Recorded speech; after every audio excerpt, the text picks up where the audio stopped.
Like the frost on a rose, winter comes for us all. Oh, how nature acquaints us with the nature of patience. Like a seed in the snow, I've been buried to grow. For your promise is loyal, from sea to sequoia. I know, though the winter is long, even richer than the harvest it brings. Though my waiting prolongs, even greater your promise for me, like a seed. I believe that my season will come.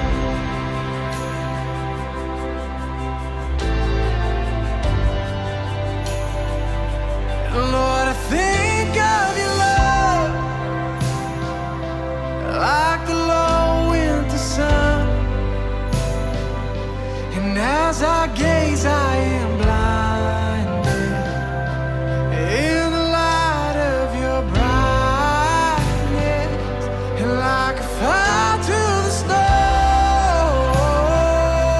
I'm renewed in your warmth. Melt the ice of this wild soul till the barren is beautiful. And I know, and though the winter is long, even richer the harvest it brings. And though my waiting prolongs, even greater your promise for me, like a seed. I believe that my season will come.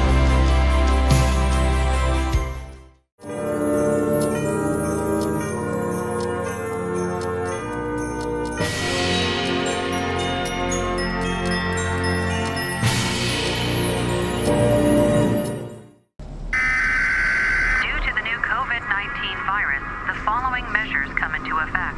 We are announcing the start of the immediately effective nationwide quarantine. 2020 was not easy. Many difficulties came forth. Much effort failed. Sudah dinyatakan bahwa positif COVID-19. Penambahan kasus COVID-19 yang mencapai 8.369. COVID-19 was strikingly hard. Pemirsa, jumlah pasien COVID-19 Rembang jadi klaster baru penyebaran virus Opsi corona. yang kita pilih adalah pembatasan sosial berskala besar. People died. Everything reached an all-time low. Thank God we survived. And yet, many fell. But here we are, strong survivors. A dauntless army. Standing strong, holding fast to hope in the next season. A new season. A season of winnowing.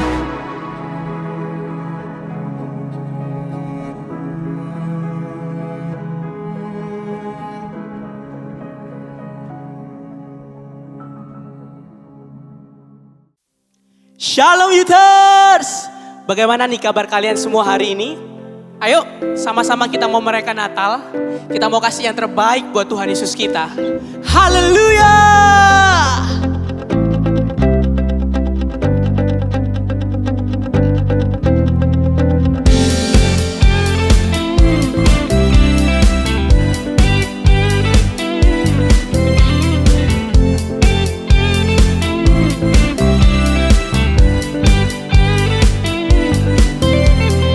Joy to the world, the Lord is come. Let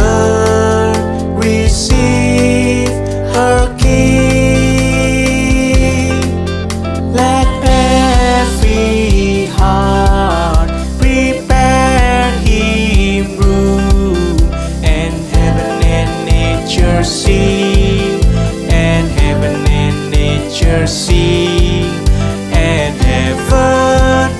heaven and nature sing.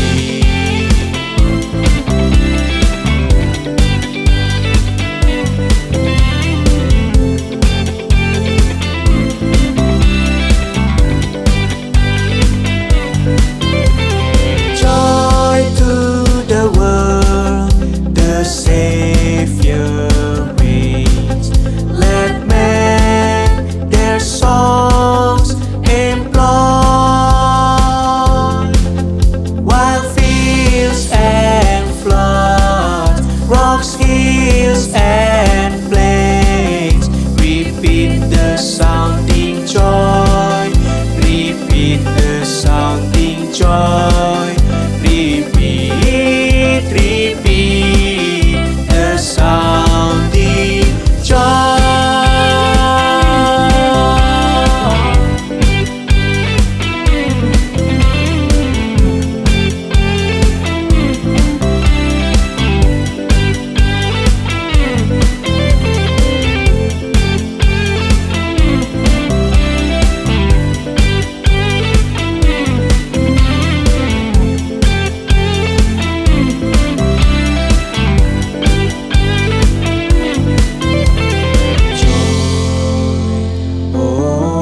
Overflow, oh my soul, overflow.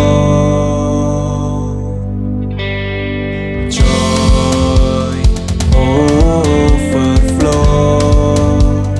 oh my soul, overflow. Joy, overflow, oh my soul,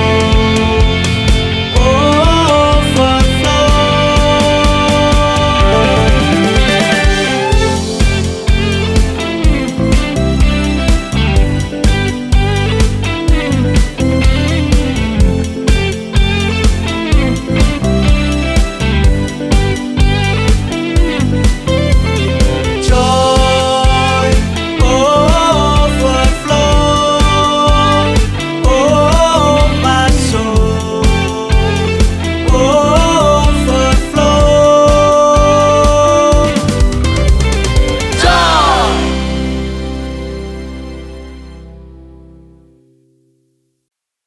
Masih semangat memuji nama Tuhan. Sama-sama kita berikan pujian yang paling mulia buat Tuhan kita. Haleluya.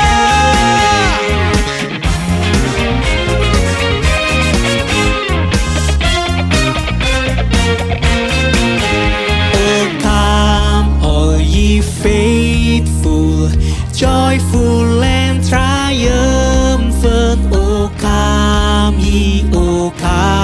ye to Bethlehem. Come and behold him, born the King of angels. Oh come let us adore him. Oh come let us adore him. Oh come let us adore him. Christ the Lord.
na na na na na, hey, na na na na na.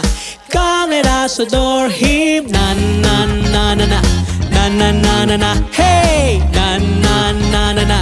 Come let us adore Him, na na na na na, na na na na na, hey, na na na na na. Come let us adore Him. Sembah dan puji Dia, sembah dan puji Dia, Sang Raja. Na na na na, na na na na na, hey, na na na na na. Come let us adore Him, na na na na na, na na na na na, hey, na na na na na. Come let us adore Him.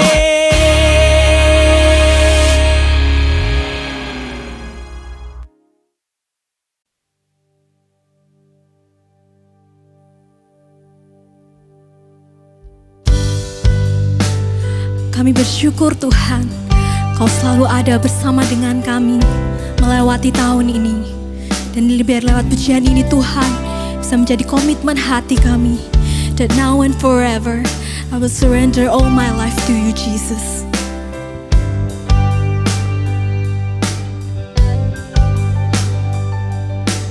Create in me a heart that is clean,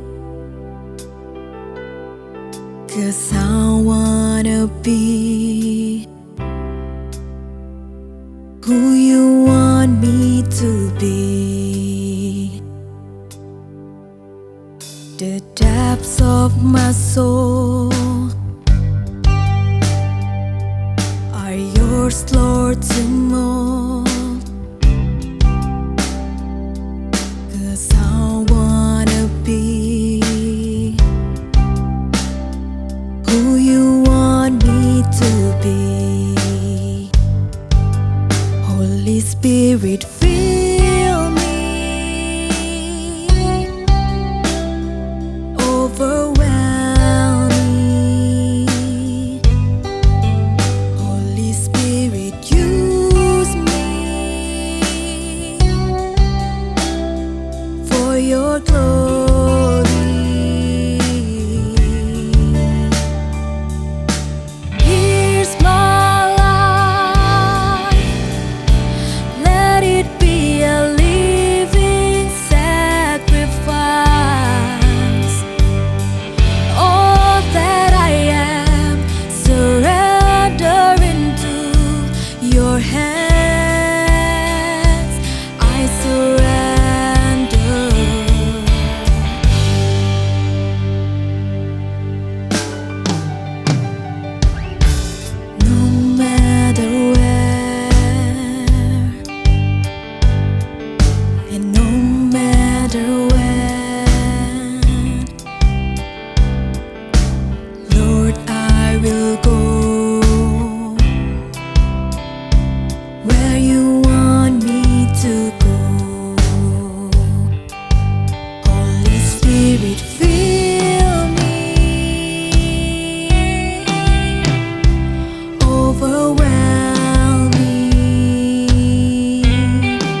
I give it all, my heart and soul. Jesus, I'm living for you. You have it all, my heart and soul. Jesus, I'm living for you. Here's my life. Let it be a living sacrifice. All that I am, surrender into your hands. I surrender.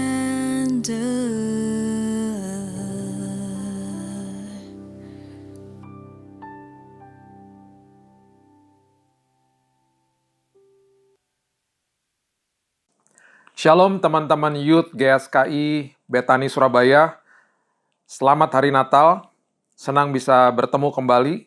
Sebelum pemberitaan firman Tuhan, mari kita tundukkan kepala dan berdoa bersama. Tuhan, terima kasih mengucap syukur buat hari ini.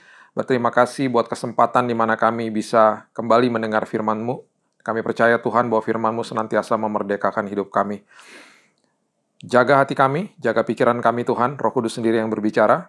Dan kami mau menerima firman-Mu untuk memberitakan firman-Mu dimanapun kami berada. Di dalam satu nama Yesus Kristus kami sambut firman kehidupan. Kita sama-sama katakan amin, amin. Dalam kesempatan kali ini, dalam musim Natal ini, perayaan Natal ini, kita senantiasa mendengarkan pesan-pesan Natal. Tapi khususnya pada kali ini, pada tahun ini, 2020 ini, kita mendengarkan pesan Natal di dalam sebuah kondisi yang tidak seperti biasanya. Kita harus berhadapan seperti ini, format-format ibadah berubah, dan kemudian banyak hal-hal dalam kehidupan kita sehari-hari pun berubah. Tapi satu hal yang perlu kita ingat adalah kita bisa merayakan Natal di mana saja, kapan saja, dalam kondisi apa saja, karena Yesus itu tidak bisa dibatasi oleh apapun dan siapapun. Dan oleh sebab itu bersukacitalah, penuhi hatimu dengan damai karena Dia adalah Raja Damai. Penuhi hatimu dengan sukacita karena Dia yang membawa sukacita.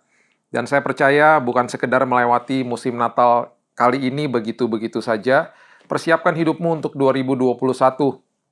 Karena saya percaya apa yang terhilang di tahun ini Tuhan akan gantikan berkali-kali lipat di tahun depan.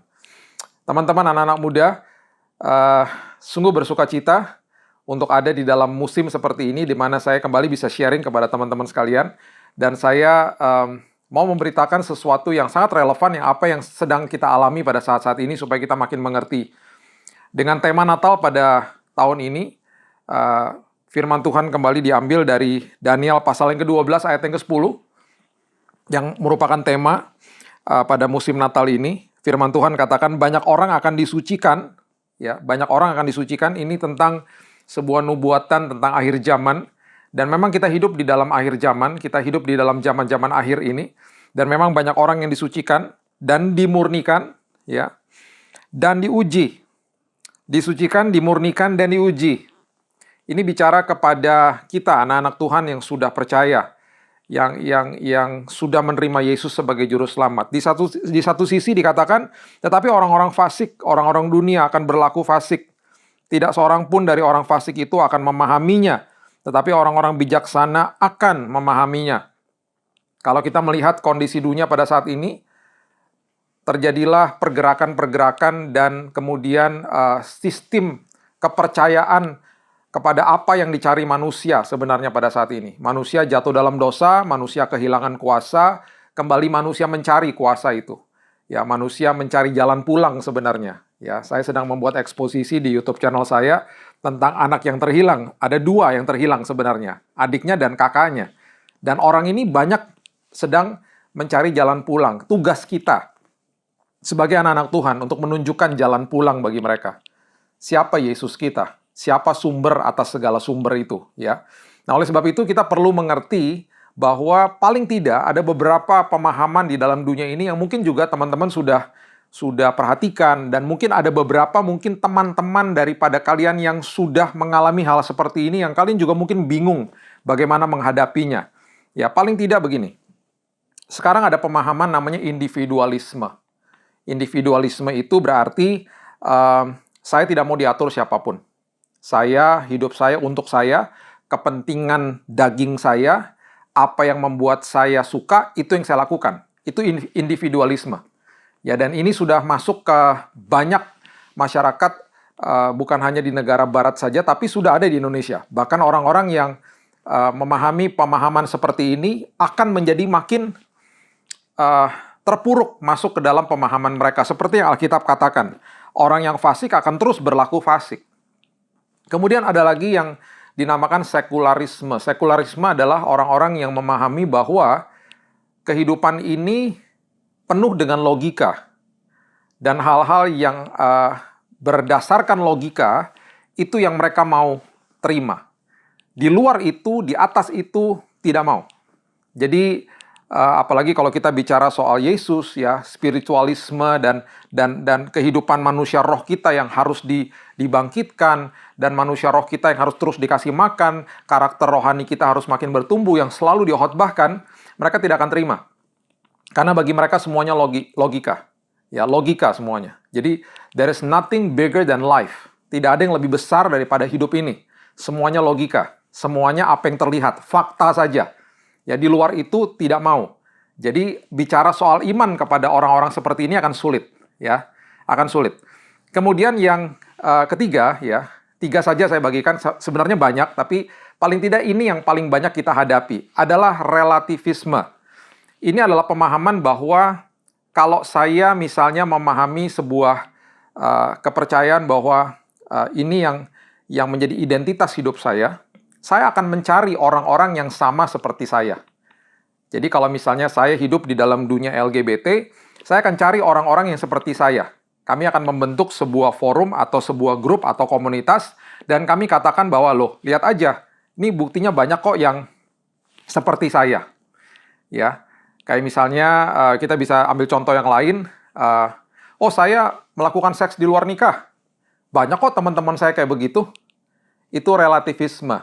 Ya, dia mengatasnamakan hidupnya dan juga teman-temannya, mengatakan bahwa nggak apa-apa kok, ada kok yang seperti saya gitu ya.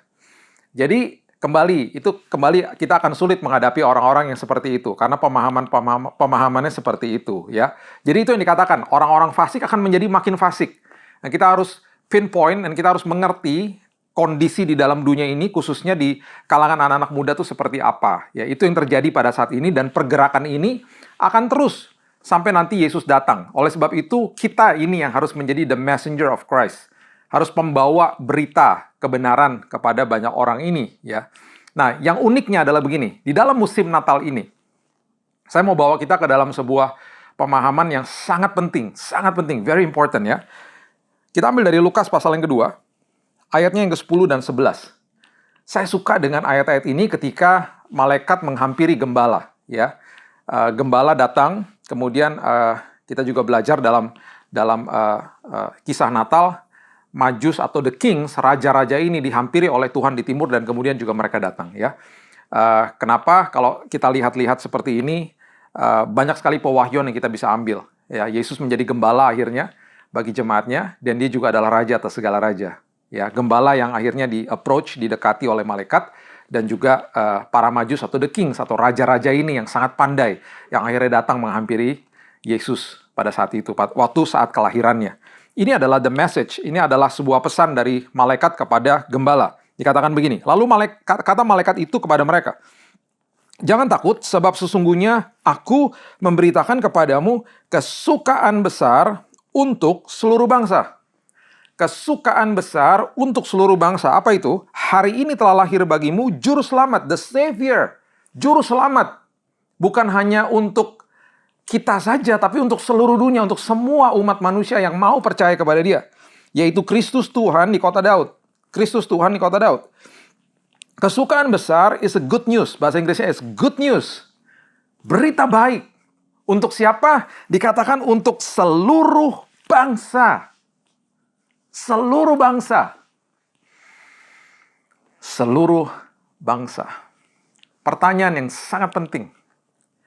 Kalau ini adalah berita baik untuk seluruh bangsa, mengapa yang fasik terus menjadi fasik, terus berlaku fasik? Mengapa dunia makin jatuh ke dalam keterpurukan moral?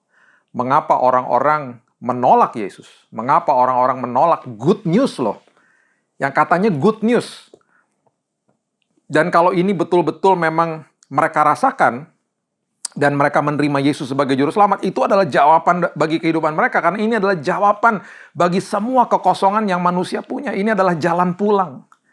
Manusia kehilangan kuasa, dan kalau manusia mau mendapatkan kuasa itu kembali, dia harus jalan pulang dan menemukan sumber kuasa itu, yaitu Yesus yang lahir di kota Daud bagi kita semuanya. Dia datang untuk menebus dosa dan mengembalikan kuasa itu ke dalam tangan manusia. Oleh sebab itu kita diberikan kuasa kebangkitan, kita diberikan otoritas oleh Tuhan, dan kuasa itu dikembalikan ke dalam tangan kita pada hari ini. Tapi banyak yang nggak tahu. Banyak yang masih tidak mau terima. Kenapa? Kenapa mereka tidak mau terima? Banyak yang tidak mau terima tentang good news ini, kabar baik ini. Pastinya bukan salah Yesus. Pastinya letak kesalahannya adalah di atas the messengers atau pembawa berita ini. Siapa itu? Kita. Gereja Tuhan.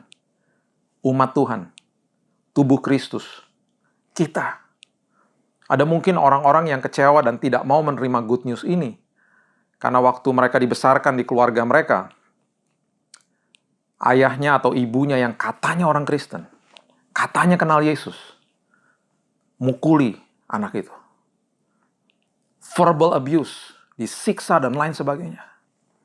Ada mungkin orang yang mendengar good news ini pada awalnya dan kemudian mereka melakukan bisnis atau usaha dengan orang Kristen, mereka ditipu. Mereka kecewa dan mereka akhirnya tidak melihat Yesus.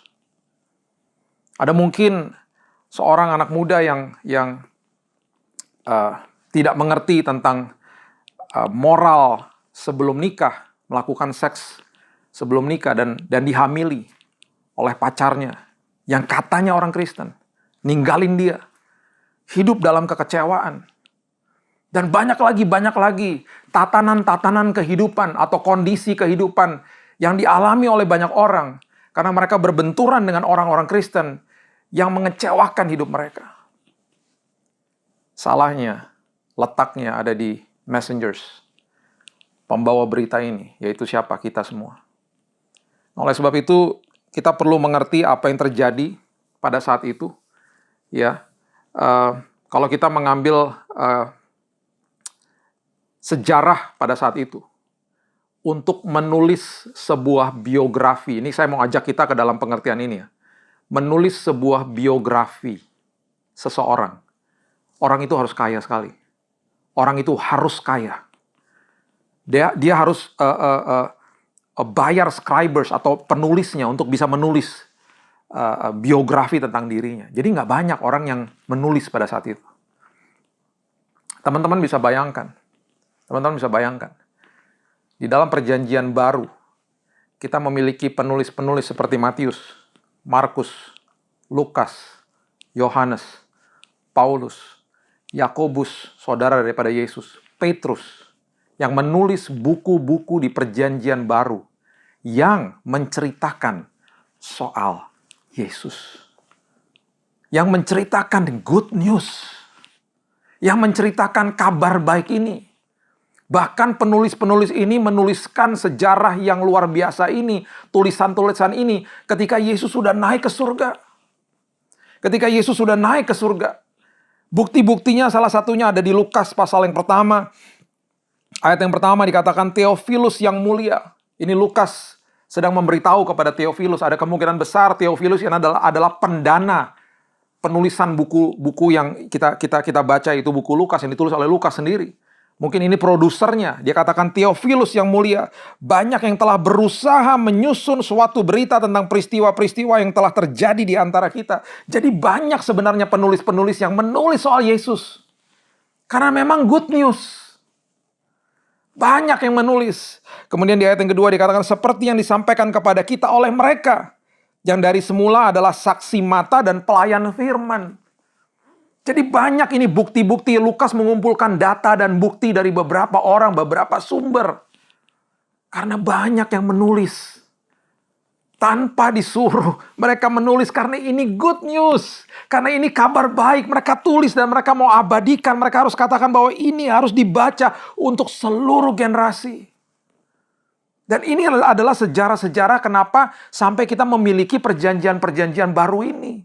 Perjanjian-perjanjian yang ada di, maksud saya adalah kitab-kitab yang ada di perjanjian baru ini adalah sesuatu yang sangat dahsyat. Dihasilkan oleh penulis-penulis ini. Ayat 3 dikatakan, karena itu setelah aku menyelidiki segala peristiwa itu, I investigate. Aku menyelidiki segala peristiwa itu dengan seksama dari asal mulanya. Aku mengambil keputusan untuk membukukannya dengan teratur bagimu. Aku menyelidiki. Dan aku mendapatkan ini semuanya betul dan aku bukukan untukmu. Untukmu untuk siapa? Untuk Theophilus. Dan kemudian di ayat yang keempat dikatakan, supaya engkau dapat mengetahui bahwa segala sesuatu yang diajarkan kepadamu sungguh benar. Sungguh benar. Segala sesuatu yang dikatakan good news itu benar. Itu benar. Perhatikan kebenaran ini, teman-teman. Kalau kita mendengar berita buruk, kita pasti maunya berita itu tidak benar. Betul? Betul ya? Kita mendengar berita buruk, kita maunya berita itu tidak benar. Sebaliknya, kalau kita mendengar berita yang baik, good news, pastinya kita mau supaya berita itu betul. Tiba-tiba ada sebuah kebenaran menyatakan bahwa, oh ternyata makan babi itu bisa menambahkan umur, sehat. Wow, banyak yang bersuka cita mungkin. Atau dikatakan, oh sudah ditemukan penemuan baru, ternyata gula itu menambahkan umur. Wow, pasti banyak yang senang. Ya, teman-teman di Jawa Timur banyak yang suka manis. Wow, luar biasa. Ternyata gula tuh sehat. Kalau kita mendengar berita baik, kita mau itu supaya jadi benar. Dan ini yang dikatakan oleh Lukas. Dikatakan semuanya itu yang diajarkan kepadamu benar. The good news is the truth. The good news is true. Kabar baik itu benar. Jadi dengan kebenaran ini, makanya Lukas menuliskan bukunya. Dia katakan, saya sudah menyelidiki dan ini betul terjadi. Jadi ini betul-betul good news. Jadi kalau kita baca satu persatu ayat-ayat ini, ya, kita baca tentang arti daripada good news ini dan kemudian dibukukan, kita harus mengerti sejarah, tradisi, dan budaya pada saat itu. Supaya kita tidak take it for granted, kita tidak asal saja membaca tulisan-tulisan ini, karena memang ini tulisan yang luar biasa. Bayangkan, jemaat mula-mula belum punya Alkitab. Mereka bertumbuh secara luar biasa, karena ada saksi hidup yang memberitahu mereka tentang Yesus. Ada pilar gereja mula-mula, siapa itu? Petrus, Yohanes, Yakobus, yang menyaksikan kematian Yesus, menyaksikan kebangkitan Yesus, menyaksikan kenaikan Yesus, dan mereka kemudian bicara sama orang-orang, dan mereka katakan, it's good news, itu betul. Dan kalau kita pelajari, saya nggak punya waktu, kalau kita pelajari di kisah para rasul dan lain sebagainya, orang-orang berbondong-bondong, mereka pada mau masuk ke dalam kepercayaan ini, good news ini. Wow, it's amazing. Jadi oleh sebab itu, kita wajib di dalam Natal ini, bukan sekedar terima good news untuk kita saja. Bukan sekedar kita, yes aku mau disucikan, dimurnikan, dan diuji seperti di Daniel dikatakan. Tapi kita harus ingat orang-orang fasik di luar sana yang makin fasik. Kenapa? Karena mungkin mereka tidak punya pengalaman dengan orang-orang Kristen atau orang-orang yang kenal sama Yesus, yang memberitakan kepada mereka. Nggak usah jauh-jauh, kita mulai dari keluarga dan teman-teman kita, dari komunitas kita. Kita mungkin nggak bisa bicara, tapi kita katakan, Tuhan berikan aku hikmat di mana saat ini, momen ini, dan selamanya. Aku membawa berita kebenaran ini, the good news ini kepada banyak orang di sekitarku. Mungkin nggak dengan kata-kata, tapi dengan tindakan dan perbuatanku setiap hari. Aku menjadi lembaran terbukamu, supaya orang-orang bisa melihat good news. Karena good news ini untuk semua bangsa. Saya waktu bulan Maret kemarin, waktu kita mulai gedung gereja ditutup. Ya. Gereja, ingat ya, gereja nggak bisa ditutup, teman-teman. Gereja tidak bisa ditutup karena gedungnya yang ditutup, gereja tetap buka. Kenapa? Karena gereja adalah kita, ya. Kita sudah pernah belajar berkali-kali, ya, eklesia, kita adalah gerejanya Tuhan, eklesianya Tuhan. Ya, dimanapun kita berada, gereja tetap buka. Satu gedung gereja ditutup, mungkin ratusan dan ribuan gereja dibuka di mana? Di rumah-rumah. Karena gereja nggak bisa ditutup. Gerejanya adalah jemaatnya, kita ini, eklesianya Tuhan, orang-orang yang dipanggil keluar. Ya, dan saya selalu ajarkan anak saya bahwa kalau iblis lempar apel selalu digantikan jadi jus apel sama Tuhan. Tuhan selalu membuat sesuatu makin indah di dalam keburukan yang ada di dalam dunia ini. Tuhan selalu membawa sesuatu jadi indah, terutama bagi anak-anaknya, terutama bagi orang-orang yang percaya kepadanya. Di bulan Maret saya masih meraba-raba apa sih ini yang terjadi ya. Di bulan April saya mulai tersenyum. Kenapa saya mulai tersenyum? Karena terjadi hal-hal yang luar biasa. The good news itu, ya, kabar baik itu, sedang dikembalikan sama Tuhan ke dalam posisi awalnya. Sama seperti gereja mula-mula. Jadi nanti ini supaya berita Natal ini, nanti kalau kita kembali ke dalam gedung gereja kita masing-masing, ya, dimanapun teman-teman berada, supaya kita makin dewasa, kita makin tajam di dalam Tuhan. Ya, saya akan beritahu sebagai bagian terakhir dari khotbah saya ini. Kita buka sama-sama di Kisah Rasul pasal yang kedua ayat yang ke-47, ya. Ini adalah ayat atau ideologi ini, kepercayaan ini yang diadopsi sama Lenin dan Stalin. Lenin dan Stalin ini adalah pemimpin sosialis dan komunis yang ada di dalam perang dunia kedua pada saat itu. Bahkan ideologi ini yang diadopsi dari jemaat mula-mula Kisah Rasul pasal yang kedua, ini dibukukan atau diadopsi masuk ke dalam konstitusi Uni Soviet tahun 1939.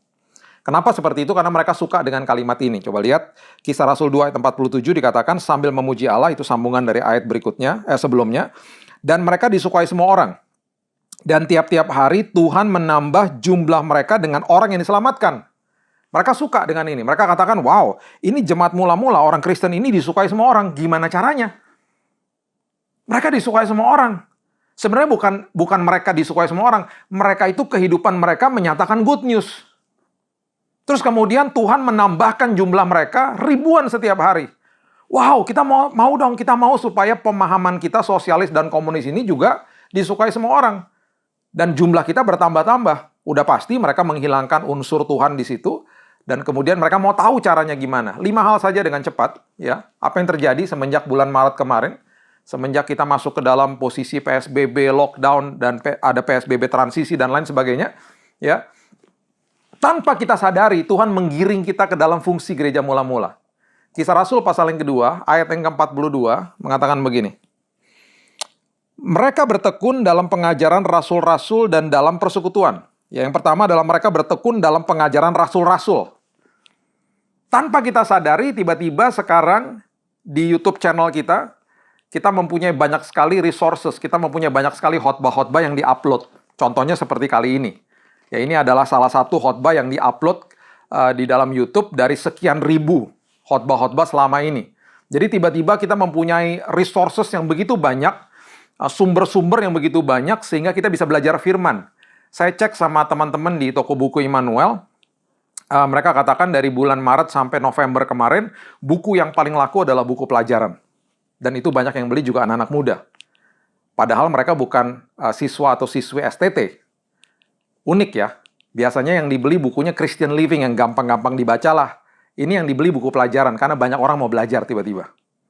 Ini unik, ada pergerakan yang baru di situ, ya. Kemudian dikatakan di ayat 42, dalam persekutuan,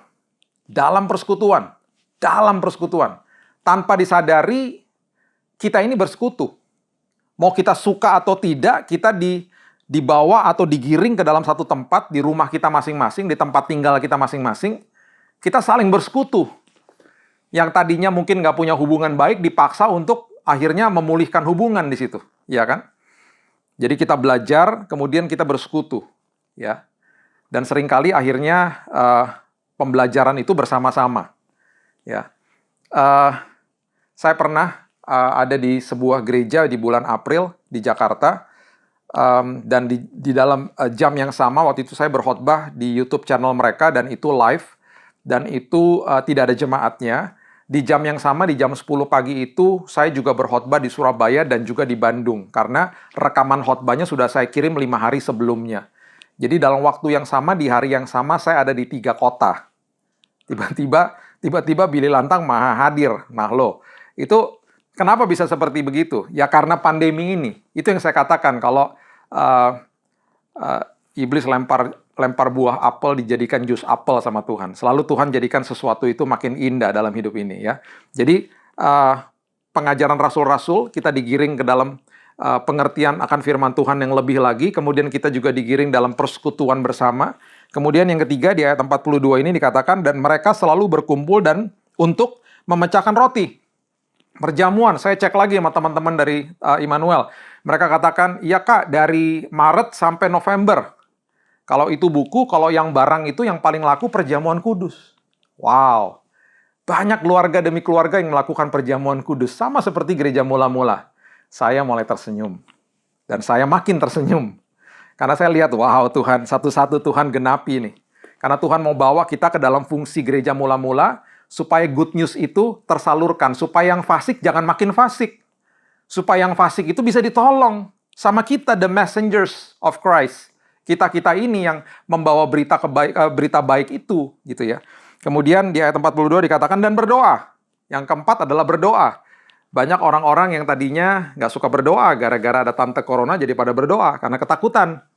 Ya, nanti kalau tante corona sudah pergi, ya kita buat dia menyesal, karena kita ini dibangkitkan, kita jadi punya kebiasaan berdoa, karena kita melewati proses dalam hidup ini. Jangan stop berdoa, kalau semuanya sudah lewat, tetap berdoa. Ya, kita dibangkitkan, kita dikembalikan ke dalam fungsi awal daripada gereja mula-mula. Dan yang kelima, yang terakhir dikatakan di ayat 44 dan 45, dan semua orang yang telah menjadi percaya tetap bersatu. Dan segala kepunyaan mereka adalah kepunyaan bersama. Dan selalu ada dari mereka yang menjual harta miliknya, lalu membagi-bagikannya kepada semua orang sesuai dengan keperluan masing-masing. Yang kelima adalah mereka saling sharing. Mereka saling sharing, dan ini disukai sama negara-negara sosialis dan komunis pada saat itu.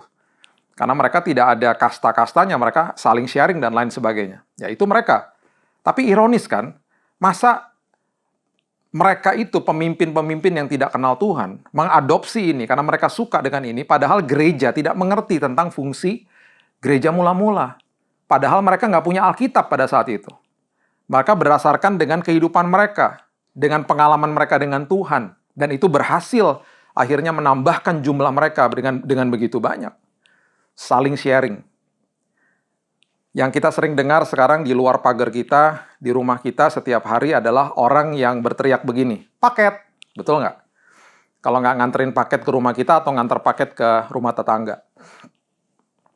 Dan seringkali karena kita diberikan rasa empati di musim pandemi ini, kita kasih mereka tip. Belum lagi kalau misalnya nanti ada yang nganterin GoFood, kita kasih tip di aplikasinya. Bulan April kemarin, saya dan adik saya kontak teman-teman lewat sosial media. Kalau ada yang mau bantu, kita mau membuat sebuah bakti sosial. Dan dengan gampang dalam waktu seminggu, uangnya terkumpul, dana terkumpul.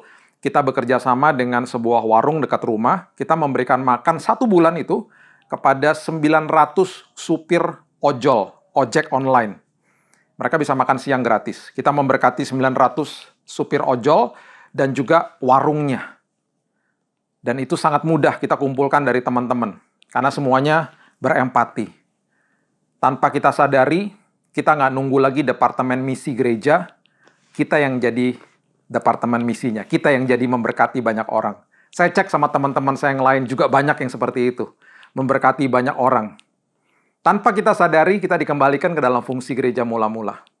Mungkin ada dari teman-teman yang sudah melakukan 1 atau 2, atau bahkan 5-5-nya tanpa disadari.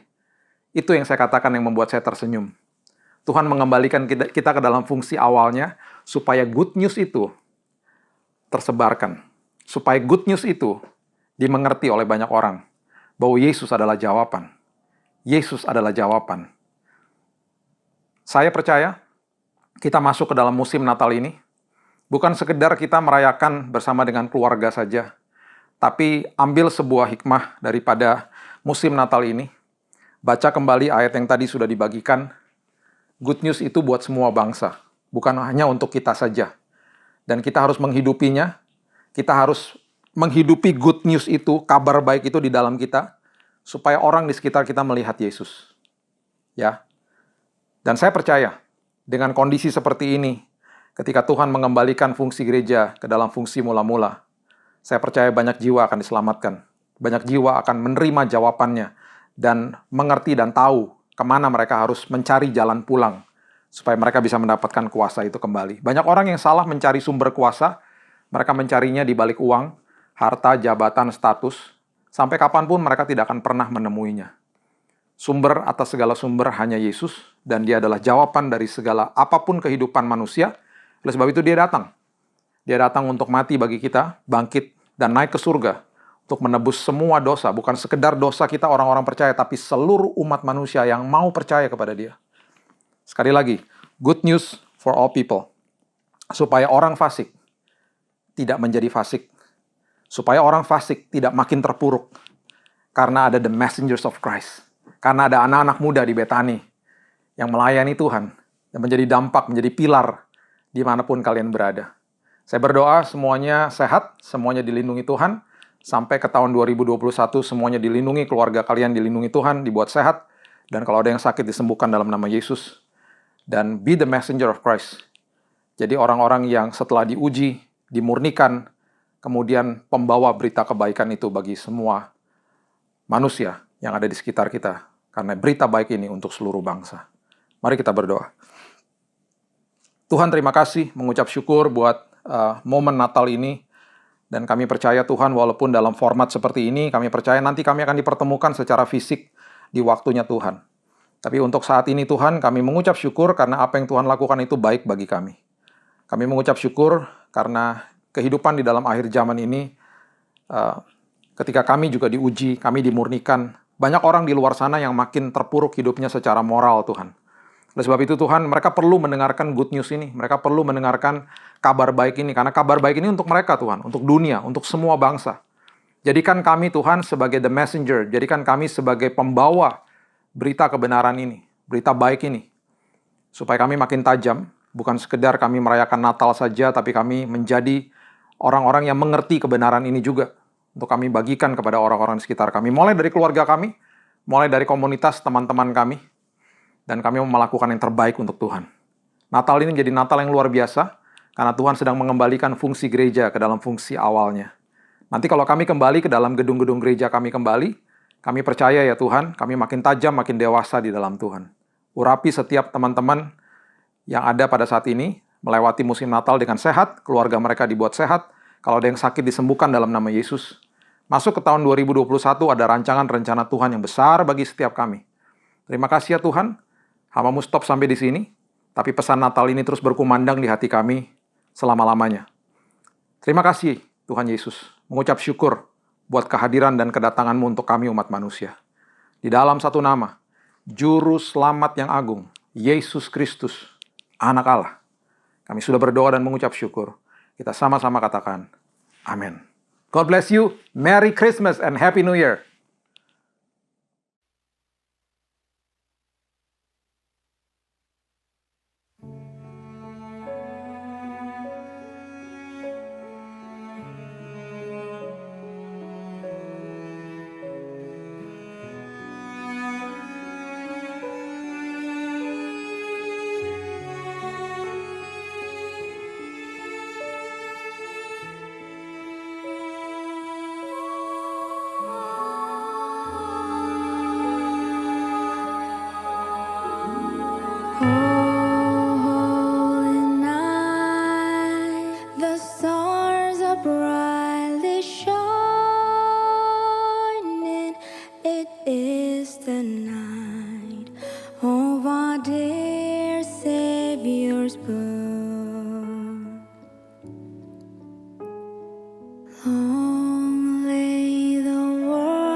Natal bukanlah hanya sebuah perayaan tahunan. Bahkan juga bukan hanya sekedar tentang kado. Akan tetapi, kita memperingati hadirnya sang terang ke dalam dunia yang gelap ini.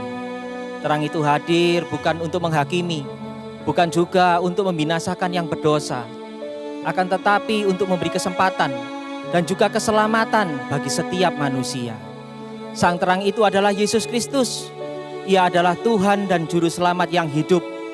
Sekarang, terang itu telah hidup di dalam kita dan juga tinggal di dalam kita. Lilin ini menjadi simbol bahwa Ia yang adalah terang itu hidup di dalam diri kita, pribadi lepas pribadi. Biarlah terang itu mempersatukan kita dan terus menyertai kita di dalam musim yang baru dan bahkan sampai selama-lamanya. Amin.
Teman-teman dikasih Tuhan, sebelum kita menutup rangkaian acara Natal yang sudah kita lewati, mari kita berdoa. Tuhan Allah Bapa kami kerajaan surga, terima kasih ya Tuhan atas kasih karunia yang begitu besar dalam kehidupan kami. Kami berterima kasih atas waktu dan kesempatan yang Kau berikan terhadap kami, sehingga kami semua bisa berkumpul di tempat ini bersama-sama memuji muliakan nama-Mu, mendengarkan sebagian dari firman-Mu, dan terlebih lagi merayakan hari di mana Engkau telah datang ke dunia ini. Kami berdoa ya Bapa, biarlah perayaan Natal ini ya Tuhan, bukan hanya menjadi rutinitas setiap tahun ya Tuhan, melainkan ini menjadi pengingat akan kami bahwa terang yang nyata telah datang ke dunia ini untuk menyelamatkan kami semua dari dosa. Terima kasih banyak ya Bapa. Teman-teman dikasih Tuhan dimanapun kalian berada, terimalah berkat kasih karunia Tuhan yang selalu melingkupimu mulai saat ini sampai Tuhan Yesus datang kali yang kedua dan bahkan sampai selama-lamanya. Yang percaya sudah menerima berkat kasih karunia Tuhan, sama-sama kita katakan amin. Thank you, God bless you all.